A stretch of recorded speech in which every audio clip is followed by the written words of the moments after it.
Kitten Features, and you're listening to Show X Live with Ken in a student accommodation all the way in Scotland, and Wade in his white windowless van? Uh-oh, I better get out of here. Enjoy the show!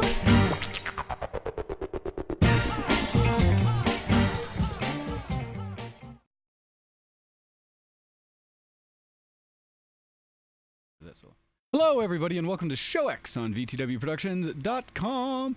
You're listening live at 2 p.m. Eastern, 7 p.m. GMT on this, the 5th of August, 2018. Welcome to the show, everybody. We are joined, as always, or as often as possible, by our good friend Ken. How are you doing today, sir? Yeah, I'm pretty good. You know how I usually do the show, and I'm like, oh my god, I can't believe it's this date and this year. Right now, I'm like, yeah, it feels like that time. That time is now. And I think it's the first time in years I felt that way. Interesting. Sorry, just getting a little meta there. So how are you doing today, sir, and what are you up to? So yeah, first I'd like to apologize for, again, shoddy quality here coming from my end. If you guys are struggling to hear me at any time, I'm more than happy to bow out and let Wayne keep high quality show rather than half and half here. But I'm down still in Ipswich for work, and it's pretty dull. I'm really not doing much other than I've been hitting the gym every day, actually, which I'm proud of. Nice. Apart from the weekend, I've been taking the weekend off. I wasn't planning to, but then I did. So I'm just gonna accept that now. But yeah, things are going well with the gym and stuff. I've been hitting the gym every single day. I've been, at the very least, going on the treadmill for half an hour. But I try and do a treadmill half an hour plus some weights. And on Friday, I was dying. I was just dead.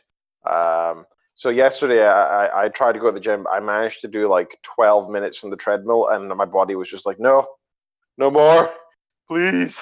So I kind of gave up at that point because I was like, okay, not being in the gym in like a year. And then I went 6 days in a row. I can see why my body might complain. Fair enough. So I took yesterday and today off after that, and I've been maintaining a low-calorie diet. So I worked out my base metabolic rate is approximately 1,550 calories a day. Meaning, if I just lay in a bed and did nothing, that's how many calories my body would burn.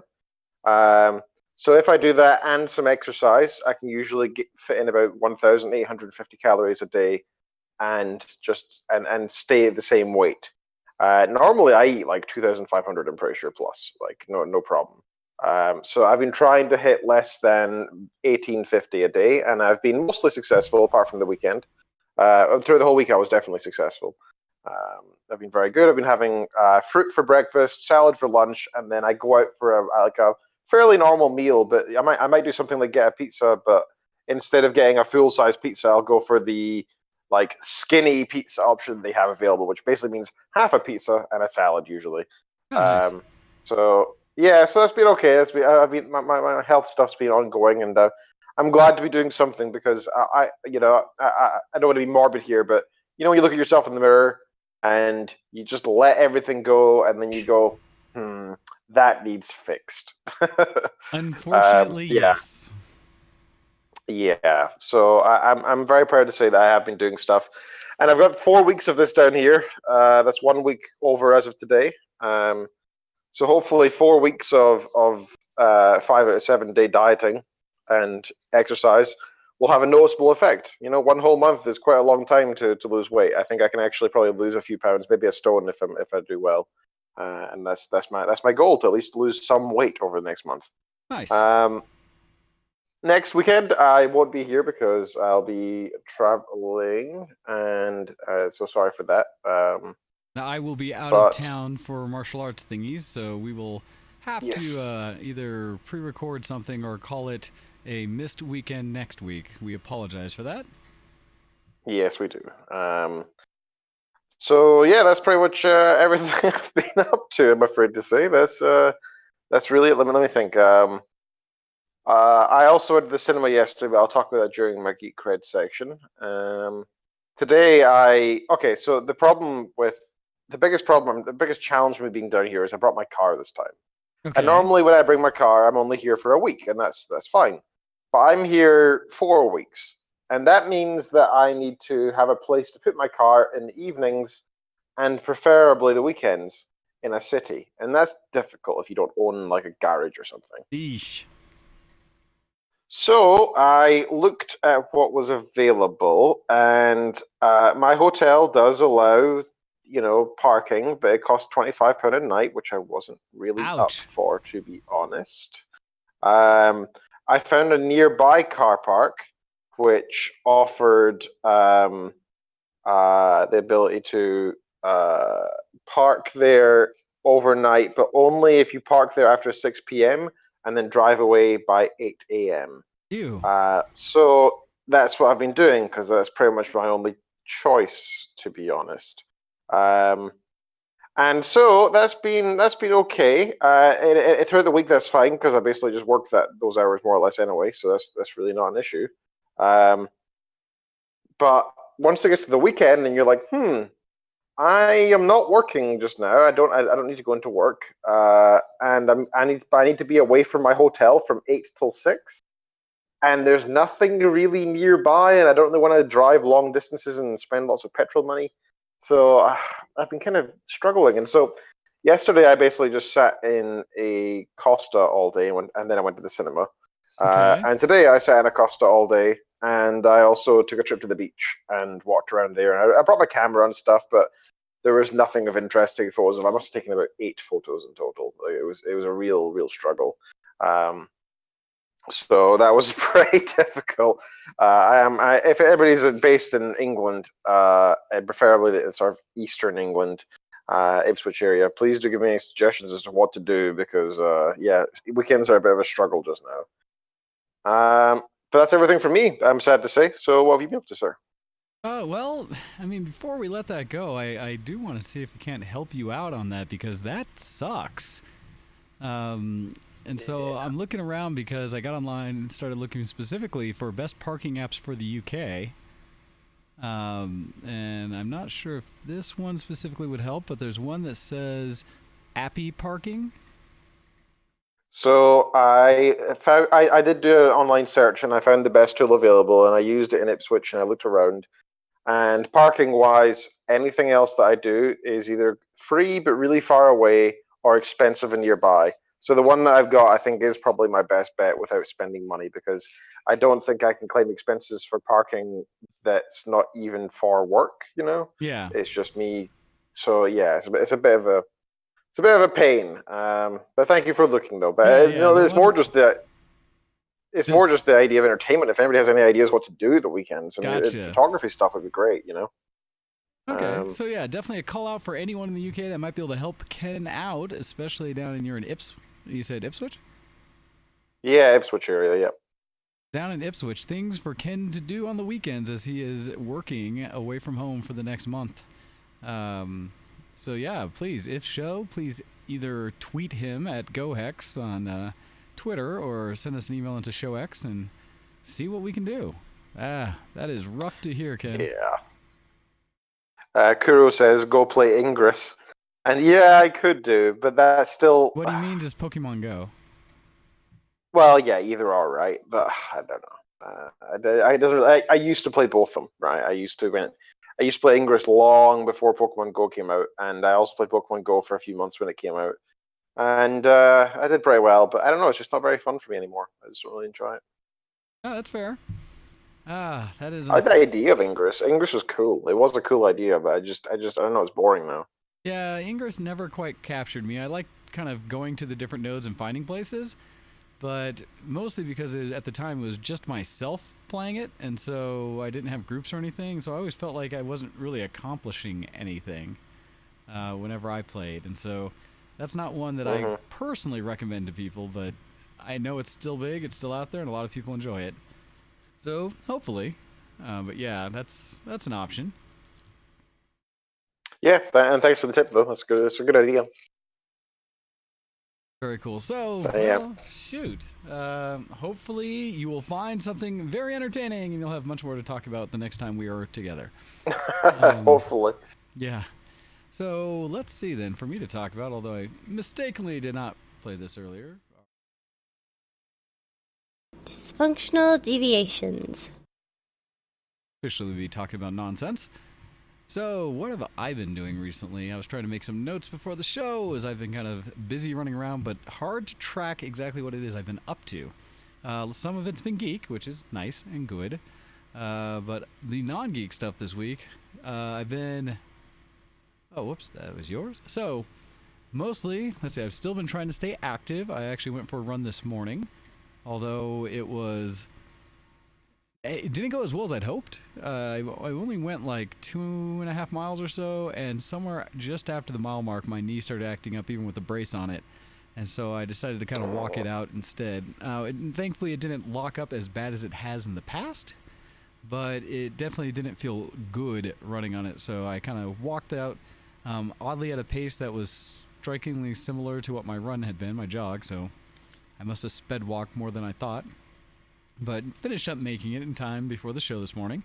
So that was good. At least got me out and started, which is always a good feeling. Nice to be active. Yeah, hey, doing it all is great. Good for you. Yeah, so I mean, that was nice. And then over the last week, had also been doing some of my martial arts things where a buddy of mine and I were getting together and trying to finish some things up because on yesterday, we went to the graduation up in Boulder for the Boulder Quest Center that we support.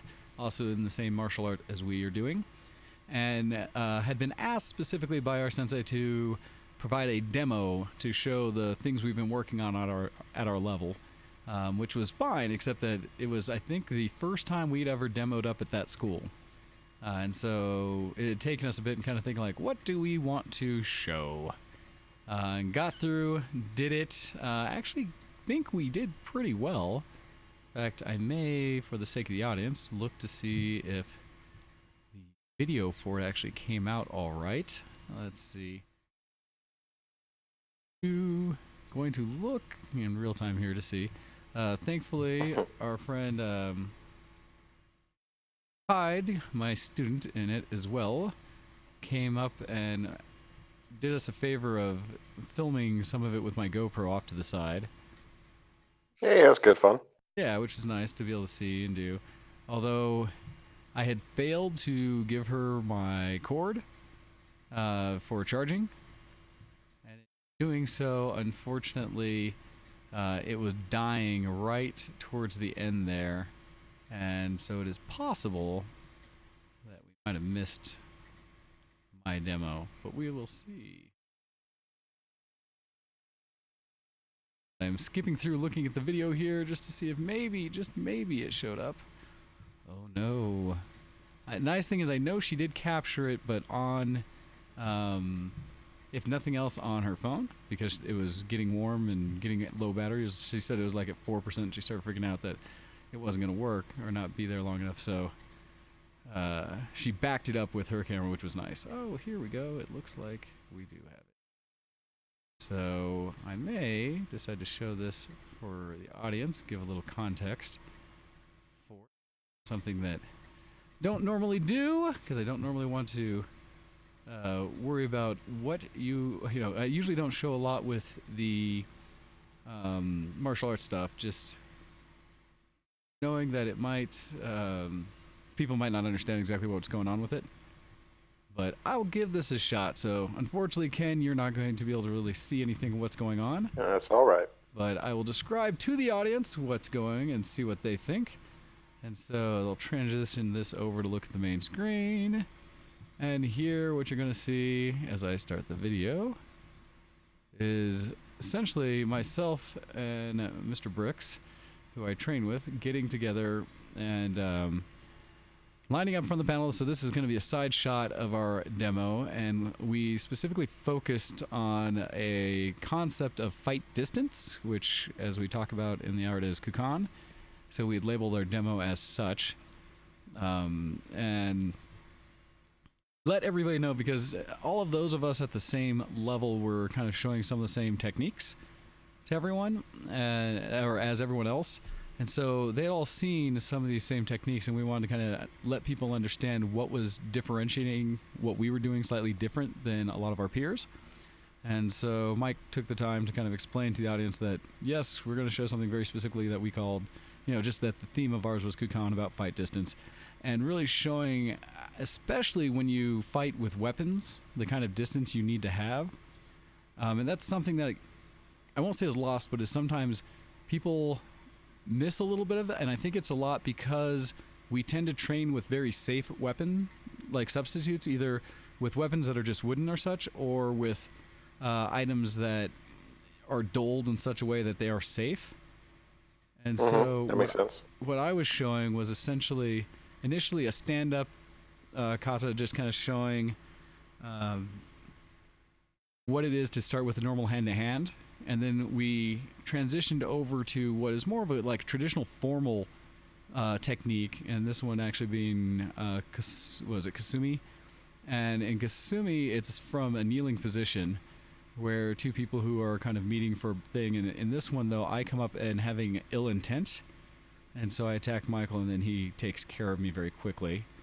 And one of the things we're showing in that is that a lot of people, when they train it, they tend to train very close together, which makes it a lot easier to come up and get to the opponent, where what I was showing is that you could actually get to them from a larger distance, and if I was on a battlefield with people, I would probably not come up close to the person that I was talking to if I wasn't sure of them. And then I showed a sword technique that essentially the same kind of thing. We really wanted to show an essence of when two people have swords facing off against each other, they're not going to stay super close, because one of the challenges is if you start in range, you should have already done the technique before, basically what people tend to do when they're still working on the range. So the last one we did was Goho, and it's sword versus a staff.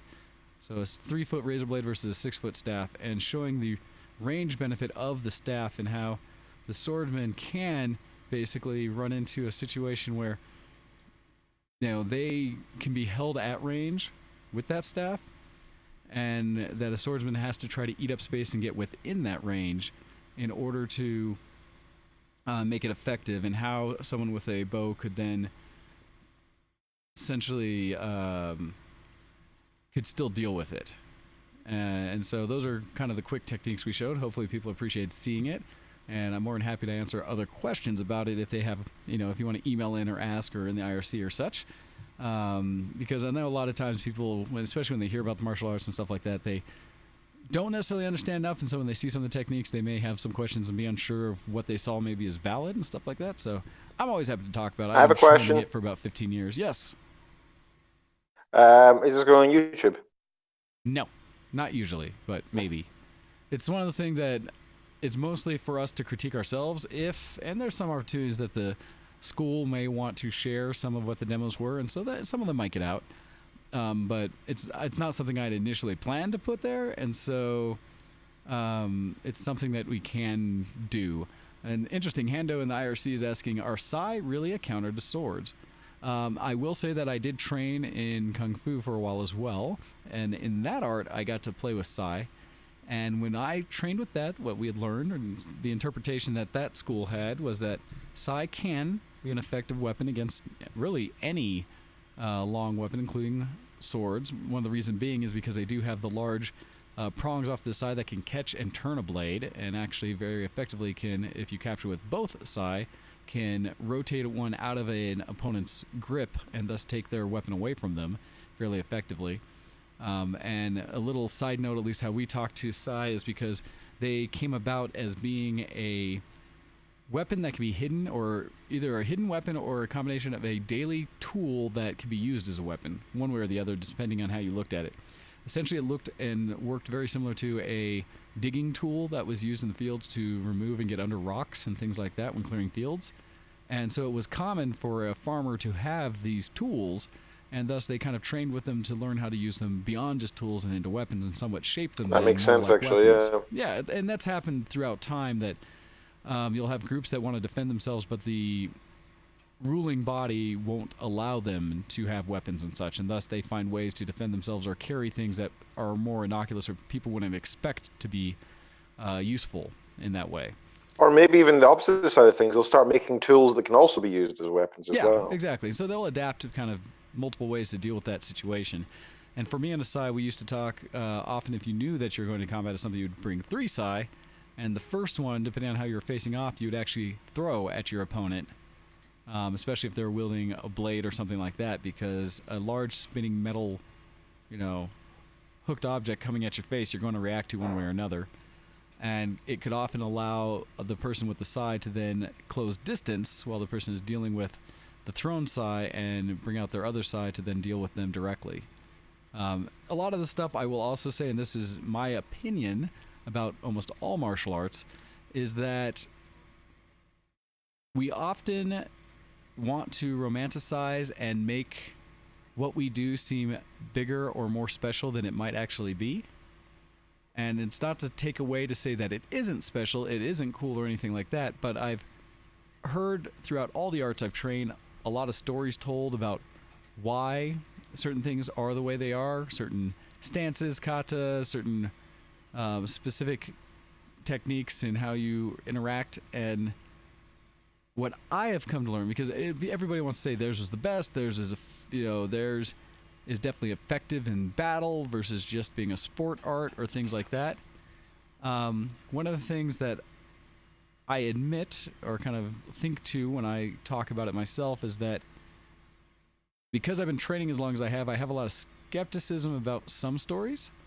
That it's a way for Westerners to maybe understand something or give it purpose that maybe is misplaced, isn't really there. And then for me, though, the answer I have is that, and why a lot of my questions come up in this point of my training, is I believe that everything I do should feel natural and almost effortless in my body. And if anything is causing my body to tweak in some way or pull or put it in an angle that it tightens up or hurts or something like that, that it is probably not the proper way to do that technique. Because I've learned that there's a lot of things you can do with your body that, as long as you're moving naturally, are very effective and don't have to sacrifice your balance, your core strength, or kind of anything that would therefore turn you into a position where you might hurt. And so it's allowed me to work with people I've trusted and have trained with for over a decade to really start exploring our art, and it's kind of cool. So that's where doing the demo was a nice showcase of what we did, and you saw it there for those who were watching. Hopefully that at least came across what I was saying.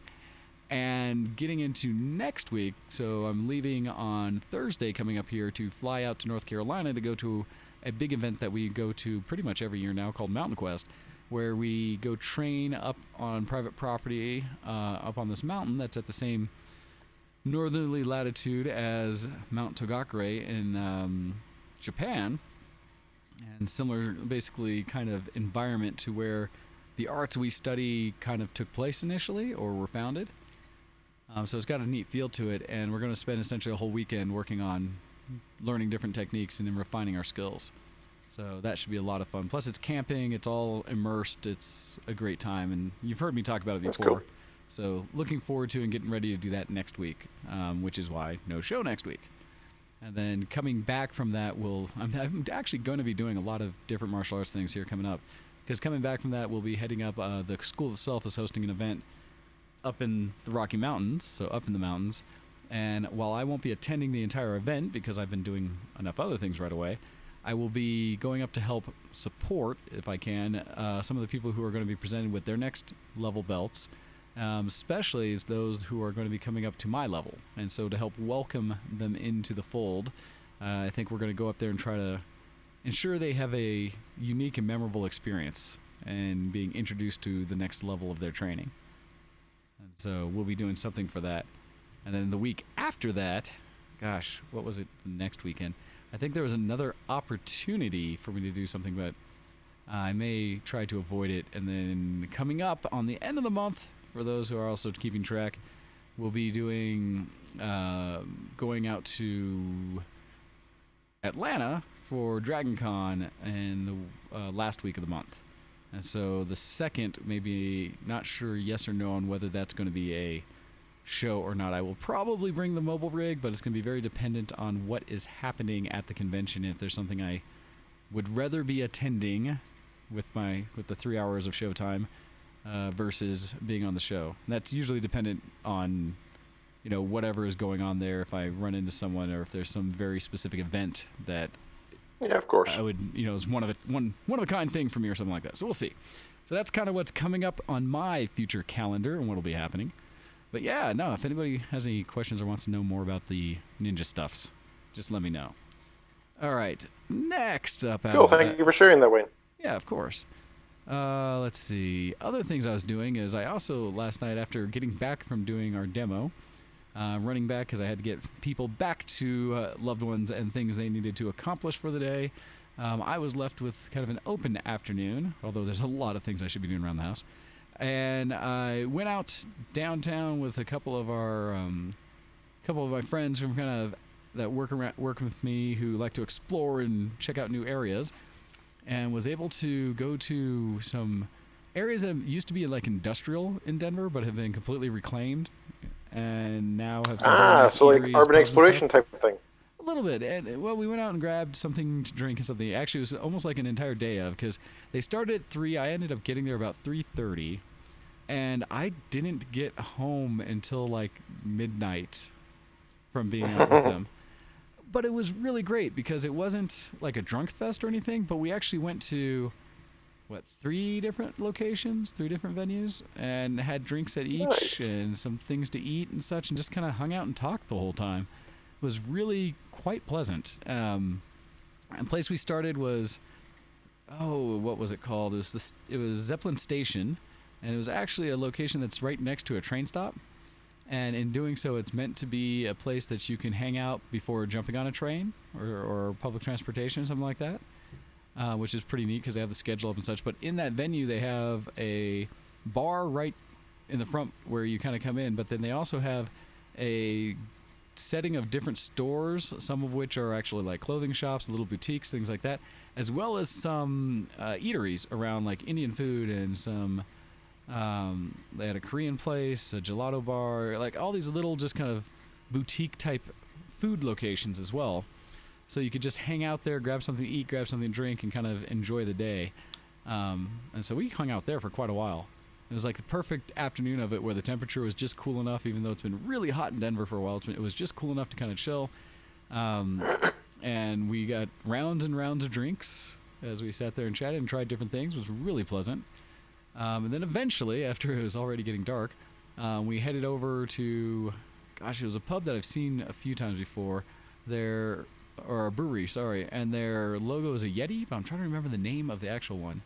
The actual bar itself. Because I've driven by it, but it's the first time I've been in. And they had, I think I had a strawberry rhubarb ale or something they had. It was actually really nice. So we had... That sounds delicious. Yeah, we had a drink there, sat outside, talked some more, kind of hung out, getting to know people better. And then from there, wandered again, back actually past the place we had started, and ended up at this place that was, it had a twist on a British-sounding name to it. But it was they made their own alcohol, and I want to say they were focused on wine. Because they had all the setup for barrels and such, but where they also had mixed drinks, I think they had some beers on tap, but they primarily had a whole wine list for there, and I know I got to try several wines, some taster kind of things, and I made a mistake almost because towards the end of the night I started out with what I saw, which was a late harvest Riesling wine, and it absolutely met what I expected it to, which is that it was essentially a dessert wine. Pretty sweet, fruity kind of Riesling. I love that stuff. Oh yeah, right? Well, late harvest to me means it's kind of more like an ice wine and stuff like that. And I was not disappointed. So I started with that, and the challenge was after that, all the other wines were a little too dry for what I was wanting to taste. Yeah. But at the same time, you can't have too many sweet wines because then you just sort of feel sickening after a while. Not me. No, I can have all the sweet Really? wines. Oh gosh, yes. I'm jealous. I have never... So a lot of people I've heard have challenges when they have too many sweet drinks as a whole. Maybe it's a challenge, but I don't know of any instance where that has hit me harder than anything else. Because I quite appreciate sweet drinks. In fact, even starting the night, the drink we had was something called... it was They had really interesting names from the first place we were at, the Zeppelin place. And it was like Kicked Out by the Dutch. think was the name Okay. of one of the drinks. They had several twists on like kind of European themed things that were based on events and such that had happened. So this one I think was like kicked out or removed by the Dutch, and the base for it was this really nice rum, along with I forget what fruit kind of thing it had in it, but it was just a really nice clean drink. And so for me, I started out sweet and amazing, and continued throughout for the most part similar, and finished out with that wine, which is nice. Although a couple tasters after that, so just a surprisingly like nice night. And then because I have upgraded over the year now to a normal adult vehicle with my Ford Escape versus all my little two-seaters. At the end of the night, the rest of the group was all looking at their phones, trying to decide, how they're going to Uber home. And all of the Uber stuff coming up was like, oh, it's going to be like $40 to get back. And I offered basically like, wait, okay, if you guys are any direction east of here, south and east of here, you're on my way somewhat. So how about everyone just jump in my car and I'll take you home? And they were, I think. Oh my God, the drink driving in the U.S. is nuts. Oh my God. Oh no, I was totally fine by the time I left. Like I said, I didn't get home till after midnight. I had been done drinking for a while. Okay. So yeah, no, I'd been drinking water and stuff for a while. It was nothing. I had. Yeah, but here, if you've been drinking at all in like the last 18 hours, you can probably get done for it. Oh no, not here at all. No, that's ridiculous. So here, no, I was completely sober by the time we were leaving, because I knew I would be driving anyways with the rest of them had Ubered, so I had switched to water far before we left, and we were just socializing. They were still drinking. But from that, I was able to cruise them home, and they were pretty pleased by that, and then save them all some money. What was I going to say about that? Oh, because one of the comments... Sorry, I distracted you. Oh, no, you're fine. No, one of the comments was that one of the gals was an Australian who had commented in general about the whole night out drinking, because I think the rounds we were having, since there were like 5 of us, would, every time we get around was anywhere from like $50 to $60 or something like that. Yeah. And she was just like, are you kidding? This is like the cheapest out night drinking I've had in I don't know how long, because in Australia it is ridiculously more expensive. Yeah. So. Yeah, they got crazy tax on booze.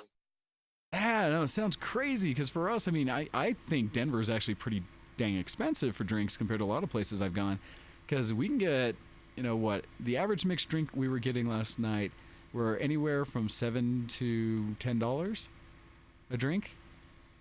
And I want to, for me, that's expensive. That's getting out downtown. That's actually costing some money.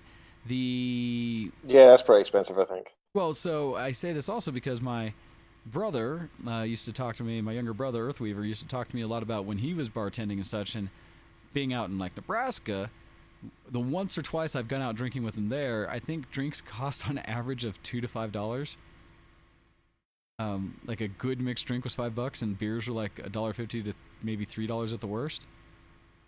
And so by comparison, cost in there was half the cost here, and so it just seemed ridiculously easy to drink. So hearing that from the Australian makes me wonder, and I actually kind of want to ask how much drinks normally cost for her, what her thoughts were on what a normal cost was, because the way she talked about it, she said oh no, this is ridiculously cheap. Normally things are significantly more expensive being a night out with friends. So I was like, oh wow. But yeah, no, it was a really good time. So went out and just kind of explored some places I'd never been before, which was fun. But I think that's cool. Kind of all I've been doing that hasn't been geek this week. A little bit of prep for, like I said, getting ready to go camping for the week. So I need to finish pulling out a bunch of my camping equipment and make sure it's all ready. Get stuff like that. I have to make a list of things that I'm going to be trying to eat on the mountain, what's convenient to put together without on the mountain. Yes, without a lot of, without any electricity and without any real facilities to make it so that we can eat well and have everything we need. It's only nice thing is 3 days, but still, just making sure I have everything for that, since we have to fly out, make sure it's all packed in in our packed luggage, and then be able to drive the hours it takes to get out there and get set up. So, yay, we'll be doing that. All right. So beyond that, I think that's the most. I think that's pretty much everything not geeky this week so far. So, with that, let me do the next bit of transition and try to do this ahead of time this time and say... I'm a geek. Are you a geek? Geek Cred, level up!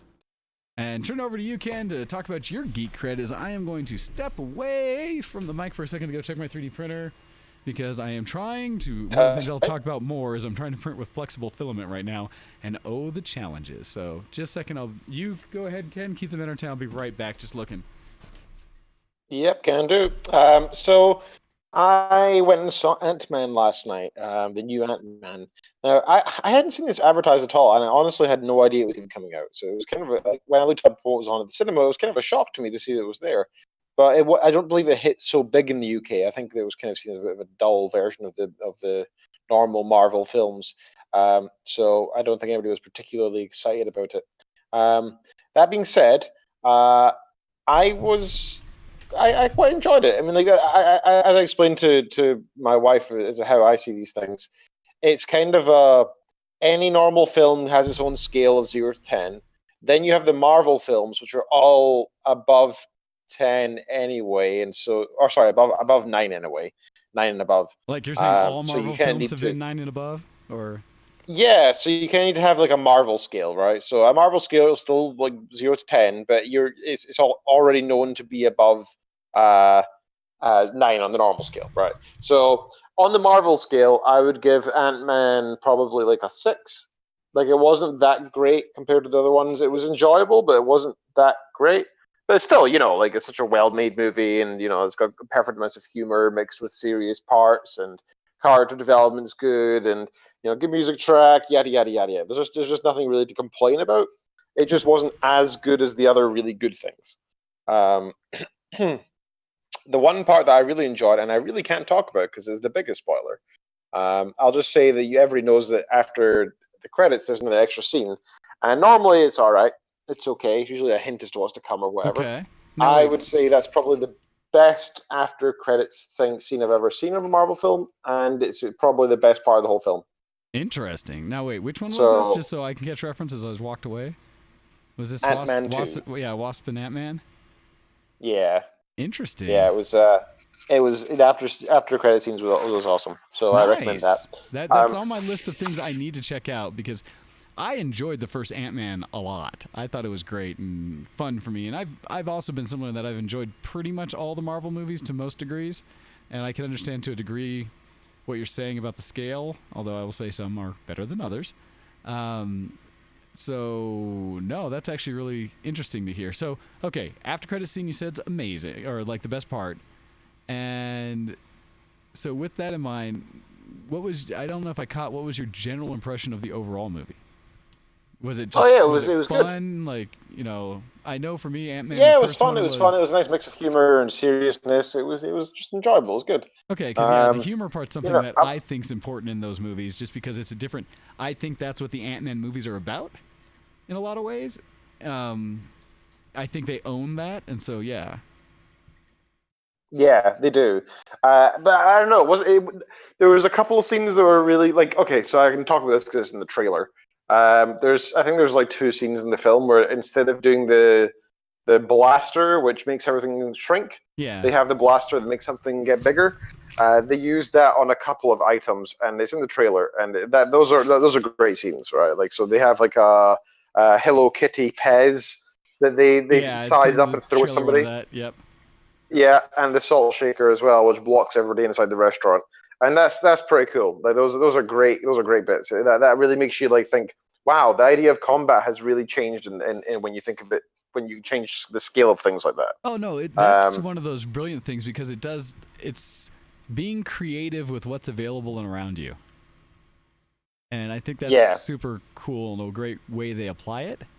Because even in the first Ant-Man and in the Avengers where it was there, they did so many good things about showing how that technology could be used uniquely. From everything from him getting small and trying to go in and mess with, what was it, Iron Man's suit in Avengers, and things like that. It's that whole different perspective on the world, which I really like, and that kind of opens up for people to be creative with. So that sounds cool, and I'm glad to hear that they're still using it. Yeah, they are, and it's good. But And I think the card development is really good as well. There's a lot of morality-driven type things, and to be honest, this is I suppose it's a minor spoiler, but on a meta level, the sort of main plot behind the villains' purposes for being villains isn't evil for once, and it's kind of nice that it seems more like a which thing is more important, this or that type argument, where both things are important and they're just arguing over which one. It's just semantics almost, and that's more realistic because it's kind of an annoying thing with so many films is that we look at not every single guy you face on the battlefield is going to be a Nazi, right? Like not every single person is going to be the most evil thing in human history. Not everybody. Same with Thanos in Infinity Wars, right? Like he was just trying to reduce the population in a non-painful manner for the people who die, and that's that. And that's pretty much like almost a noble goal, right? And you could argue, and that's why the whole Reddit thing of Thanos did nothing wrong got so popular, because a lot of people agree he did the right thing. Well, his motivations, at least, while flawed in execution, you can understand the way he thought. Yeah, like the thing is, I find myself as I get older getting a little bit more jaded, and I used to always think of this. I used to always look up to the heroes who were like true good, like where they would make no sacrifice and they'd make no quarter. They'd either have all of it or none of it. Like they'll never give in. They'll never sacrifice one person to save 100 or whatever. But now I'm like, do it. Do it! Kill the girl, or kill the dude, or kill the child, kill the dog if it saves 100 people. Yeah, do it! Do it! So it's funny, as in a lot of ways, I felt that way in the Winter Soldier movie. Yeah. Because of the way that Captain America was reacting to the situation, that he allowed his bromance with Bucky to outweigh the potential good of the world, let alone the country and stuff that. And it, to me... That's the thing with these universes, though, right? Like, they make it so that the universe bends eventually, and you just need to wait it out or whatever, or try harder, and then eventually the ultimate good decision comes to, and it's like, it's so like Dresden Files is the same thing when I listen to that. And as much as I'm enjoying it, I do kind of hate this ultimate morality where it will always strike true, and it's like, no, I want it to be grittier, and I think that a hero needs to be the person who will shoot an innocent person in the head to save 10 innocents, right? So, I think that needs to be a thing. So it's interesting because, the morality thing definitely plays through Dresden Files. I look forward to as you go further into it because he gets challenged in different ways, and the decisions become less black and white, although they try to be in his mind. And so yeah. I've enjoyed where it's gone, even the most recent one where I was like, well, look what you did. So since we're kind of already going into that was my next point in my Geek Cred was Dresden Files. And I'm now, 90% through book 3. Nice. Let's see, book 3's main plot line, which one was it by name? That's the Nightmare, as they put it. Okay. He's going around with Michael the Paladin. Yep. Is it like the first real time running around with Michael? Yeah, first time. Okay, gotcha.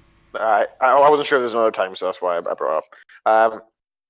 But yeah, he's running around with him, and there's this one. I'm not going to give spoiler alerts. This was written in the late 90s, early 2000s. I don't think I need to worry about spoilers here. There's a point in the book where they are captured in this basically mob boss, but also vampires lair, and it's just like it's gone to hell. Not only are they in the vampires lair, but it looks like they're going to lose. And Dresden, being the wizard, sort of says, screw it, and just sets everything on fire, right? but afterwards, he's totally torn up because he may have because there's also some innocent, he called them children. I think they're the young adults between 18 and 25. Who were basically there drugged up to be eaten by the vampires at this party. They were food. But yeah, they were food, right? So they were probably going to die in a way, or if not, they were going to live this existence of basically being sucked on by parasites until death. Yeah, because they were going to be made into vampires. This is the Red Court vampires, correct? Yeah, exactly. Which are truly your classic demonic type blood-sucking vampires, and in the Dresden world there are a few different variety. Yeah, so these guys, these are just the victims were pretty much done in my books. And looking at it from this perspective, from my perspective of morality, if you have the choice to, do nothing and the innocents die, or you can do something, the innocents still die, but you also prevent the evildoers from doing more evil. I'm like, yeah, do it, yeah, absolutely. Like, why wouldn't you? Like, imagine we went to Iraq and we had two soldiers who were taken hostage, and it turns out we can take down the entire terrorist organization that kill thousands of civilians a day, and we have to sacrifice two of our own. I don't think any of our generals would ever hesitate. They would say, well, these soldiers signed up. That's what their job is. They're there to do that. People would happily make the sacrifice of themselves to save others. So why would we not make that decision as well? It makes sense. And it's the same. But after Dresden releases his big fireball and he gets out, he wakes up after like 48 hours or something, and he starts weeping because he's like, I can't believe I did it. I can't believe I killed them. The children. I killed the children. And he doesn't even focus on the fact that he possibly, well, at least he tried to save the city and he tried to take out the big bad evil and yada yada yada. He doesn't even care. Well, but admittedly, his morality is very focused around women and children, to a fault. Mm-hmm. And admittedly, it is to a fault, because he also can be very much easily suckered into things because of the damsel in distress type situation. Yeah, it annoys me a lot. And I like how he's true to it. I like that Jim Butcher. Sorry? Oh, I'm just going to say, but at least he's true to it. Like, as a character, it tends to stay.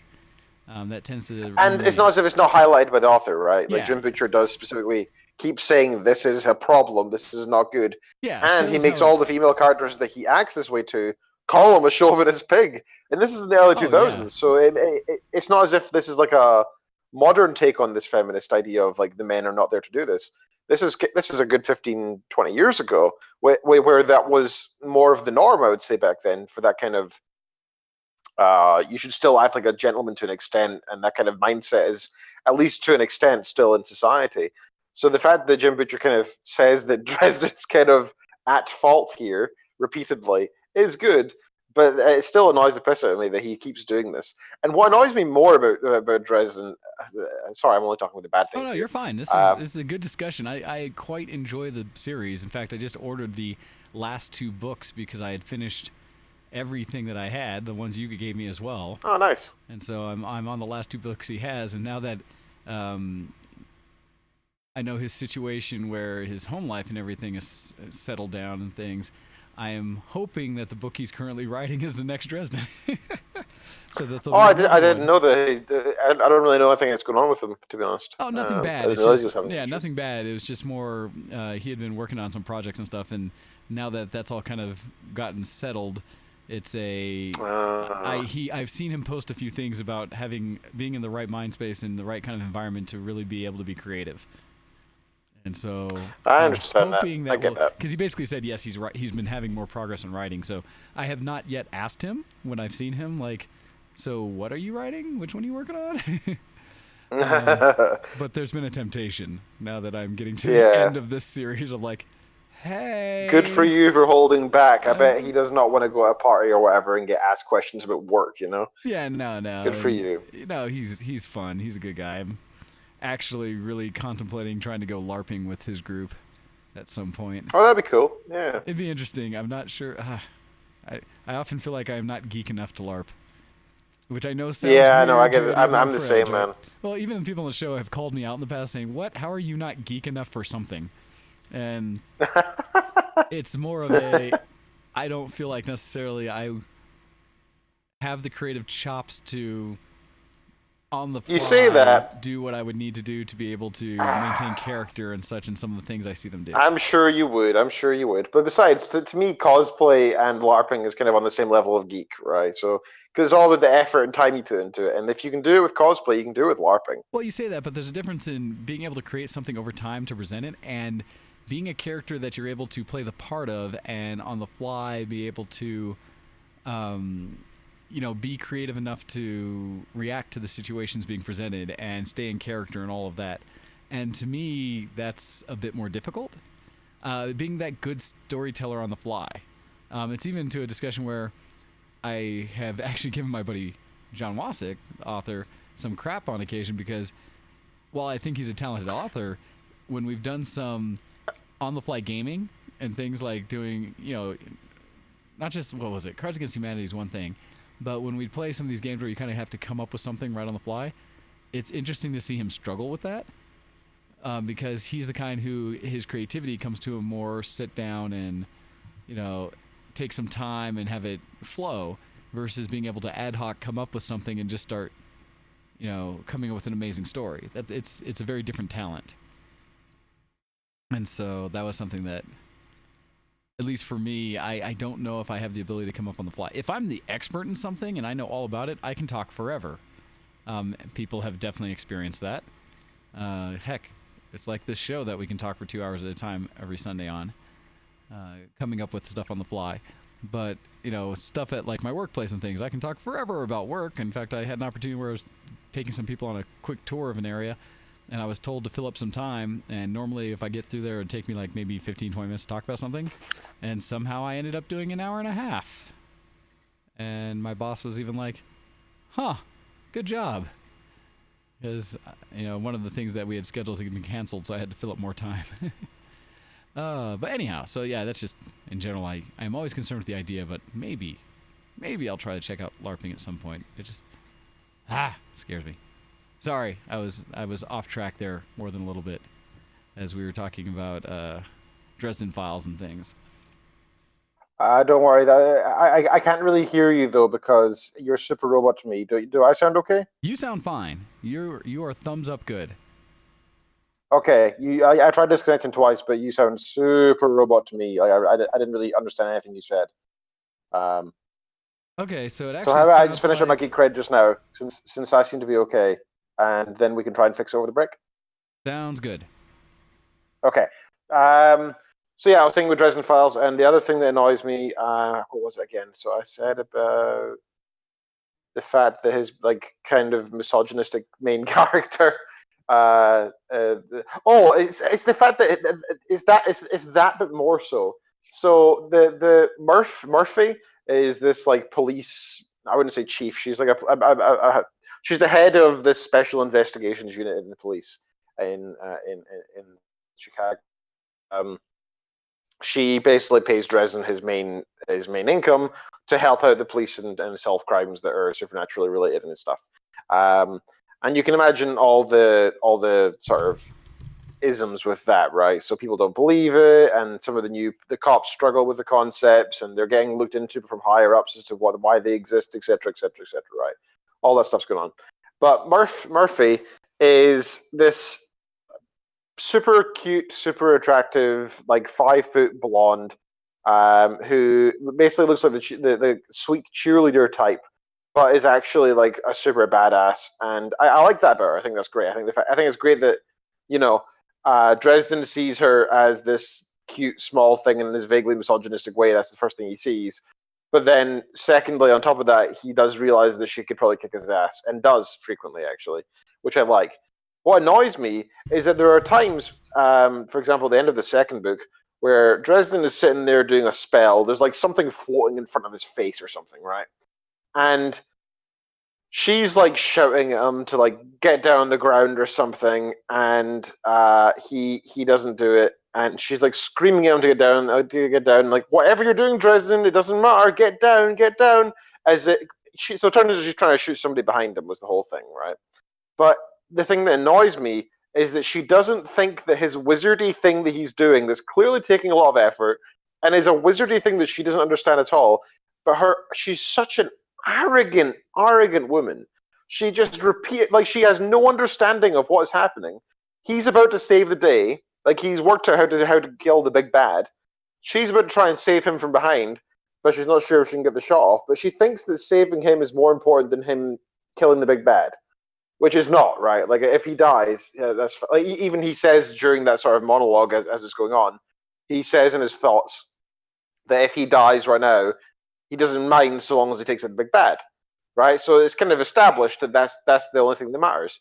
But Murphy repeatedly, and she does this throughout all the books so far, for me anyway, she keeps doing this sort of arrogant, I know better because I'm a cop thing, and it's a big character flaw for her, and it annoys the hell out of me because for some reason, fair enough that she's like that, whatever. But for some reason, Dresden puts up with it all the time, and in fact, he like almost empathizes with her. He's like, "Oh, it's okay. That's just the way she is," and "Oh, what a shame. I'm sorry that she feels that way." It's like, stop bending over backwards for her when she's being an ass.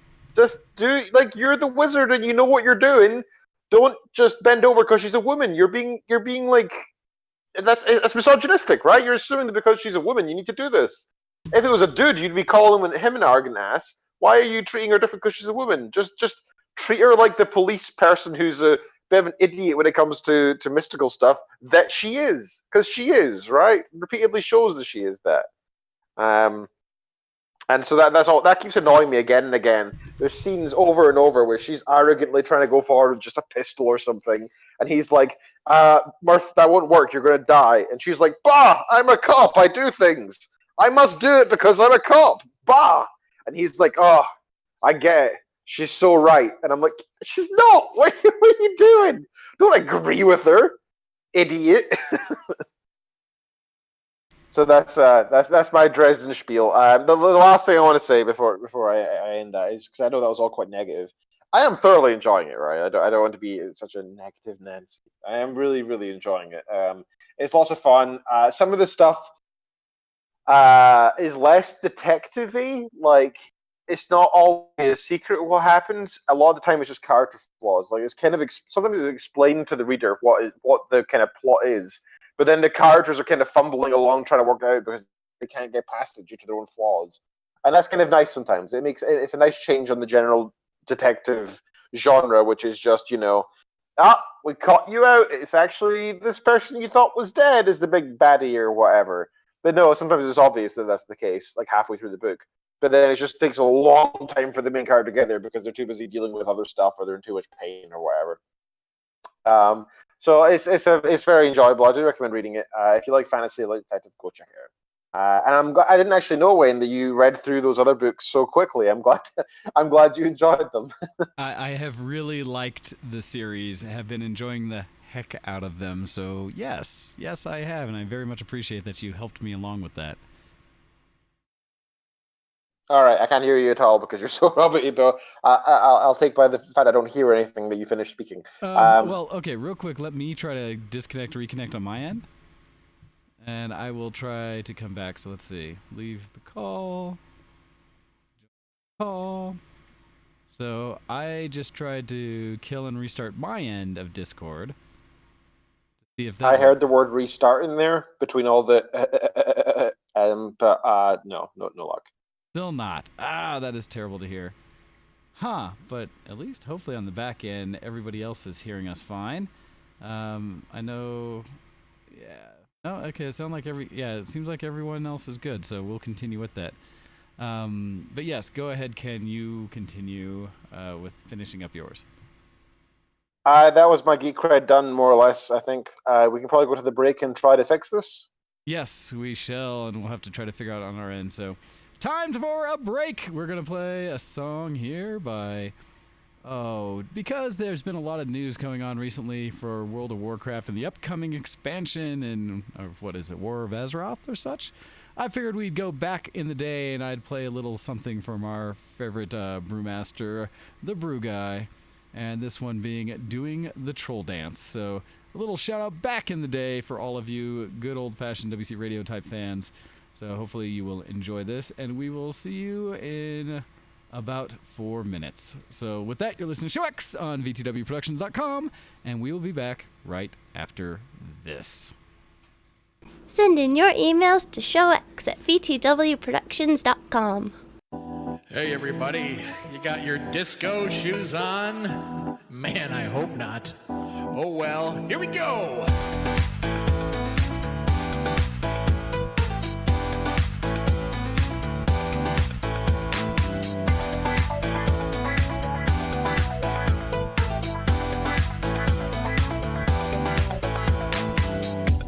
A troll with nothing to do, but I've got a little proposition just for you. Me and my brothers, well, we know how to groove, so if you give me some gold, I might show you a move. I could go out and do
Show X on btwproductions.com.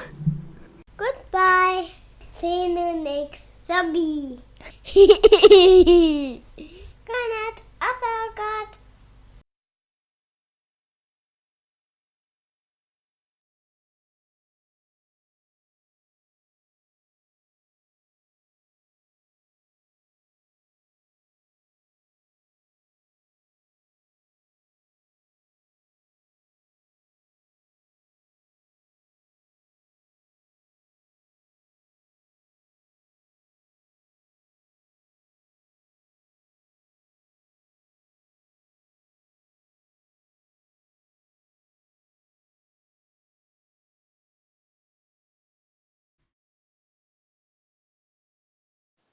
Hey everybody, and welcome back. Sorry it took us a second to finish that up.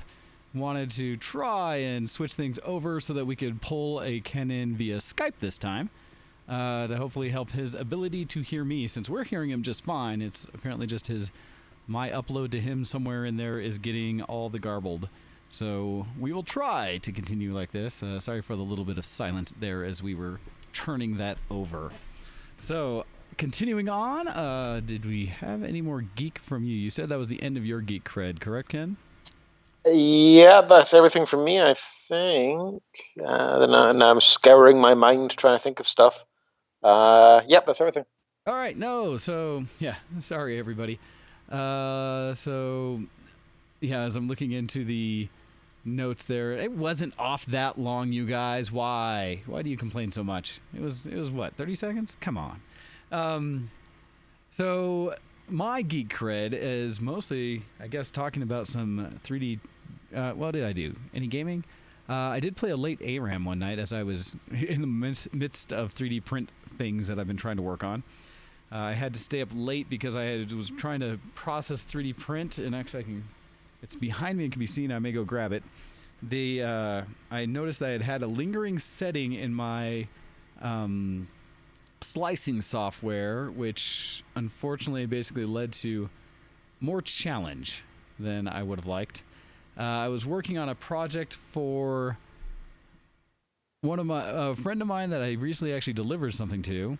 I had done a death whistle, and I think I talked about it a little bit before, and I need to finish refurbishing this one. I need to do some fill in the gaps here so it sounds correct. But I ended up. I remember this last week. Please do not do it again. printing myself the death whistle as well, and like I said, I need to fill in some of the gaps. But all right, I won't play it again. Fine. But got his working and sent over to him, and he actually came back and showed off a large format inkjet printer they had and printed me a picture I'd taken on my phone. It actually looked really nice. This printer has such good detail. So we were kind of geeking out and stuff back and forth. But after that connection, him seeing how well my 3D print went, he decided to reach out to a friend or someone he was talking to, said they were interested to see if he knew anyone that had 3D printers. And it seems like my name's been coming up a lot more recently in those sense, and asked if I might be able to print something for a teacher and for a school project they're working on. And so what I was requested was and actually it's nice because these people are finding the models for me. I'm just having to provide the service of printing. But is a hand essentially. I don't know if you've ever seen any of these hands that can articulate. And the way they're designed, at least this one, is you put material in between the joints, connect it all up, and basically has some poles that you can put through the hand, like holes already built in that you can put strings through, and they suggested flexible filament. But put through, and when you pull the strings, it actually pulls the fingers together. And when you let go of each string, each finger releases and goes back to where it was because of the flexible filament that you put in for the joints, which actually provides a natural spring to pull them back into shape. And so I got the regular hand and all the finger joints printed, but it's been quite some time since I've tried printing with any flexible material. And so I was a little concerned. It worked, I'm thinking, or it's not, I won't say worked, it's in the process as I am currently trying to print it all. And my first several prints failed, started getting really messy. And again, challenges trying to figure it out. I think the reason being is because the Robo R2 that I'm trying to print it on right now. One is I have multiple issues to get into on it. It has a Bowden tube that connects from where it has a sensor for the filament coming in down to the actual part that pulls it into the print head. And one of the challenges with any kind of flexible material is the friction within a tube or anything like that can cause an undue like stress on the material, and because it's stretched material, it'll cause it to pull more and more pressure, and so the gear that's pulling it down has a harder time feeding it. And so you want to make sure the path for moving the filament's very clean and smooth, and I had actually used some tube lubricant to hopefully make it come through better, but apparently that wasn't enough. And so I think as it got to a point where it was pulling it through the tube, it kept pulling too hard and thus clogging or causing it to not extrude properly. And so I've failed like 3 prints on this, and that's been a challenge that's been a little bit frustrating. What have I been doing? So to reduce this issue, there's let's see, I basically pulled a bunch of the filament through ahead of time through the Bowden tube because I didn't want to refeed it without the tube, and just gave it a lot of slack in there to let it pull, so it's pulling just the filament directly. And it seems to be working right now, but that's also why earlier I ran over to kind of pull it out some more to check it, because I can see how much material is kind of leaning off to the side versus where the tube's at. And I think as long as it's got a free path to pull it and it's not getting caught anywhere, I think I'm okay. And it seems to be working, as I have to keep like checking it. And so I'm a little, I don't know, it's one of those ones where this is a challenging print, and everyone admits that printing with any kind of flexibles is a bit more of a challenge. You have to adjust a lot of settings, turn off retraction, all kinds of other things to make it run smooth. And that often, like, I had to turn off the heat bed, really make sure the first layer was calibrated to get down right, and slow down the print to, I think I'm printing at, 20 millimeter per second? Or whatever, no, it's per second, but 20 millimeter speed, where normally I'll print at 40, so about half the speed. All these things to try to make it print clean with the material, and it seems to be working right now, but I gotta keep feeding that thing. So I've actually, with that in mind, I am trying to design, and actually I've looked a little bit, but I haven't seen anything out there already, to see if there's any solutions for setting up a filament holder on the very top of the printer, so that it can just gravity feed and go straight in. I wouldn't need the Bowden tube at all, which I think would be nice and probably make it the best possible channel. So I may be doing some modeling here to upgrade my printer or allow for a new feature on it. Because that's what you do with 3D printers, is you have to make sure it all works and print more parts for it. But in that, I also have to complain a little bit. I'm excited about the commission, and hopefully I'll get this done and be able to give it to them this week, since I'm getting paid to print, which is nice. And it's expanding my skills a little bit, a little more at least what I'm comfortable with. I also have, I think I had mentioned a helmet that I'm going to be printing that a gentleman for cosplay has requested, and he agreed with the price I set for him. So beyond that, like I said, I have to design a new piece, but I also had to go and contact Robo Support this week for my newest printer, my R2, because it decided to crap out on me to a degree.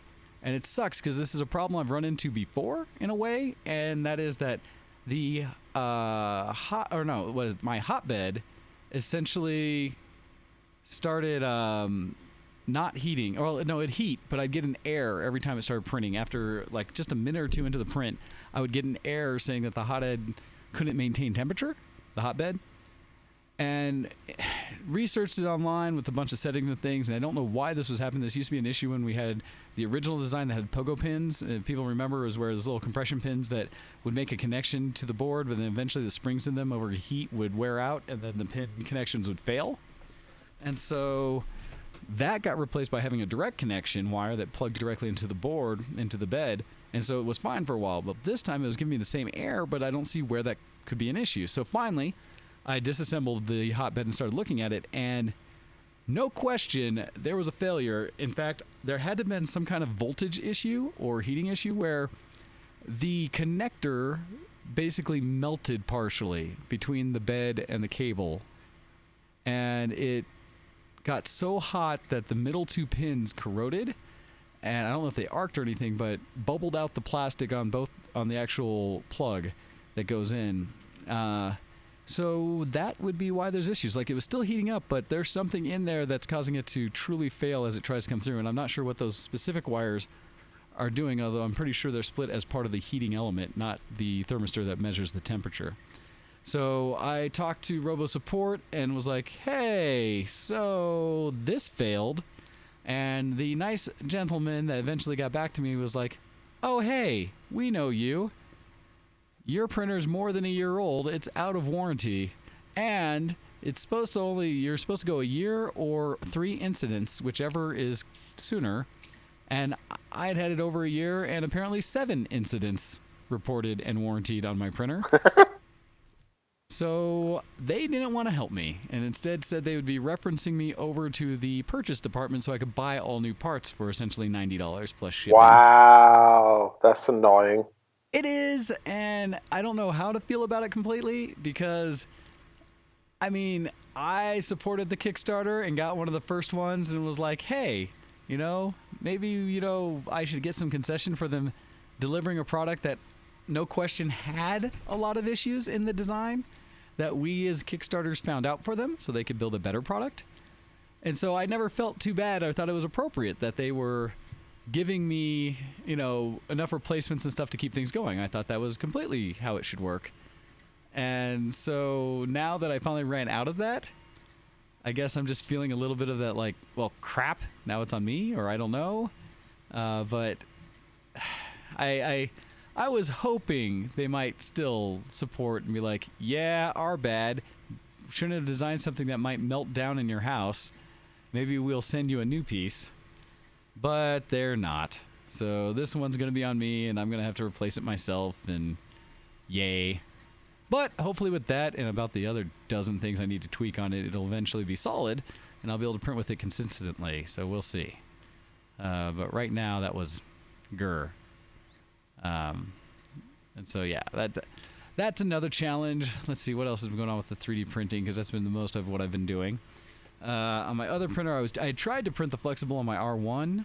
I currently have another project going on, but it just was getting gummed up enough that it wasn't pulling clean, and I know that the gear solution on the R2 is better, and I was correct. It's actually printing fairly well. A lot of times when you try to print flexibles, there are a couple hot-end designs, or not the hot ends, but the extruder designs, that are actually focused on how to best work with flexible materials. So one of it's called, I think, Flexion is probably the premier one out in the industry, where its paths and gears and stuff are really designed specifically for flexible materials.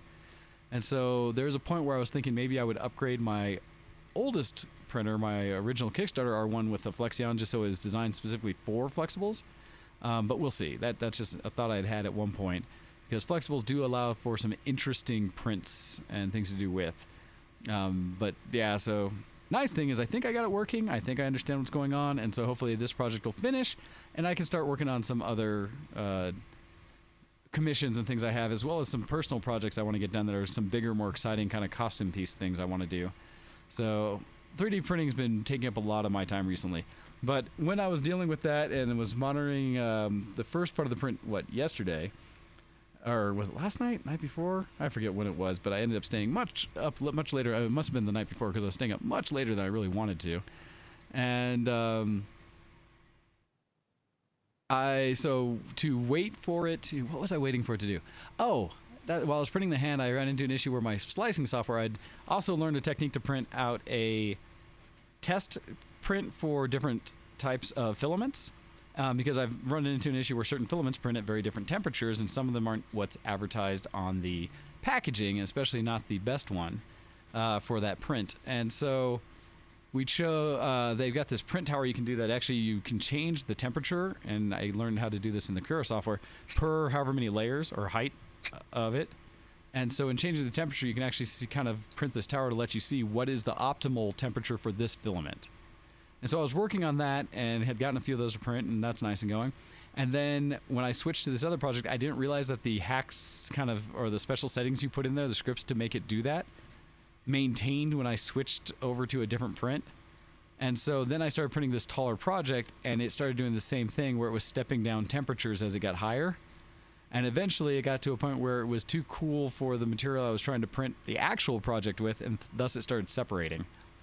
And so when I saw this after it had been printing for several hours, I didn't want to finish the print, so I manually adjusted the temperature up and saved most of the rest of the print. But then I realized that I still had one more step in the script software, that it was going to drop to an even lower temperature when it got to that height, or that layer. So I then had to wait and stay up for like another 20 minutes or so until it got to that layer to manually turn it up again to be able to save the entire print. And so that was a struggle.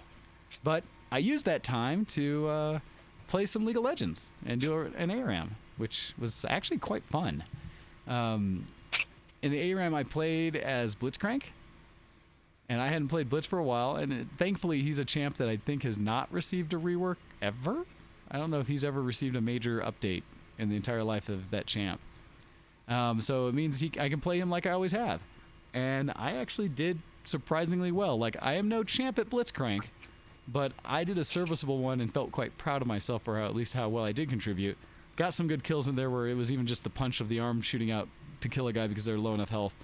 And some various things able to keep them up. But it was a very back and forth fight for a while, but our team eventually prevailed, which made me quite happy. Let's see. I think I'm sorry, I'm not responding much, but I'm understanding the half the words, so it's kind of difficult. I got you. No, No, I got you. And you came back. That one actually came back a little rough at the initial part. Like, the more you talked, it started cleaning up, but the initial piece was like, ah. I wonder, have you tested the up and download speeds at the hotel Wi-Fi?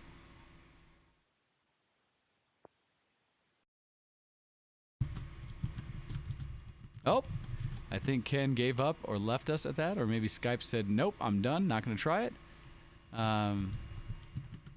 So he may be gone. And the reason I mentioned that about the upload download is because I have been to some places where the Wi-Fi, you think that you're always going to prioritize one or the other, where I have seen times where the upload is actually better than the download speed on some hotel Wi-Fis, and I don't know if that's to support let's see, to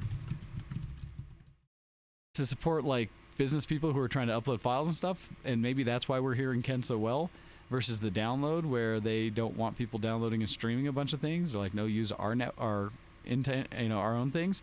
So that might be part of what's going on. I don't know, but it is unfortunate that we have lost Ken at this point, and if he chooses to call us back on either medium, that'll work. So we'll have to see. That sucks. All right, but with that, let's see. We can look at I always want to say the IRC. The chat on Twitch that we're using, and kind of go back to what people have been saying as we were chatting in there, working with the issues with Ken there. But yes, Kurodesu, it is scary to finally see some things that could be fire potentials out of 3D printers, because admittedly they do, heat up a lot to an area that is higher than most people really pay attention to. Because when you're running at, I say 200 degrees, it's like, oh, that's not hot, until you say Celsius, which you're like, oh, that's quite warm. In fact, I think the print going right now, I think the flexible material I'm putting at 215 or 220 to hopefully let it melt faster so that it doesn't require as much pressure to push through the flexible. And the other print I have going with the regular PLA, I think, is going at 200C. So it is not like it is a very hot thing, and if you ever touched the end while it was going, you would scar yourself. It is definitely a temperature thing. Granted, most people that have had issues with fires and stuff have also made support material out of things like wood around a hot end, which to me seems silly. All my stuff is either metal or plastic, so less likely to burn, more likely to toxically kill you, but hey, you give and take. Beyond that, let's see. Yes, temp towers. Thank you, Kuro. That is the first part I started learning about those, so I'm starting to get better with that. Hando saying, I remember really not liking Blitz.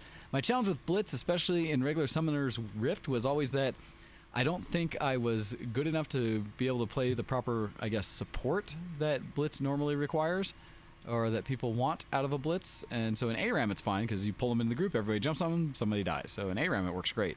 In actual regular like I said, regular Summoner's Rift, for me, that's a bit harder.